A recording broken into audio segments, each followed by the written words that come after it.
maybe the rose symbolizes the two opposite sides of cadetship, beauty and pain.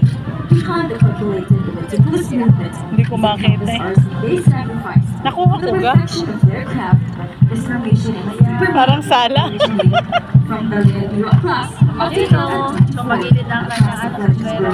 in the Valley of Struggles. Nagugulat ako eh.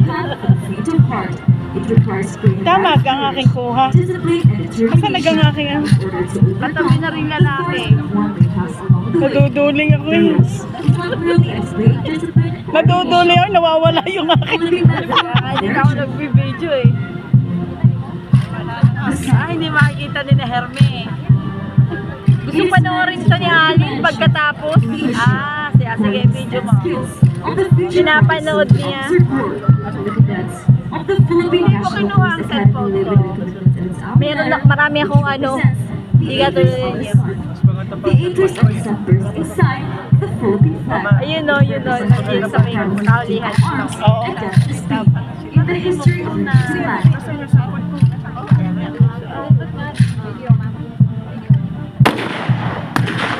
depicting the importance of public services, depicting the citizens' Yes, of course. against the social menace that signifies foreigners as the vanguards of the society. Dude, you can't shoot. You can't shoot up in the air. It will go down. This is the Philippines. Bawal na yun. Every error is a result of miscalculation, precision, as in the clock figure that they abhor, You know. and involve a painful process that can be achieved through practice and discipline. Likewise, excellence can Ano only naman be siya? achieved Tunigagan niya, through continuous magmamarita. learning and rehearsing. The clock also represents the virtue of punctuality, which is exemplified in the Kalimutan niyang gumanon. with a hectic schedule of his Hindi man halata. May nakakalimutan siya kanina pa eh. Ay, paano nanonood nga ang inay?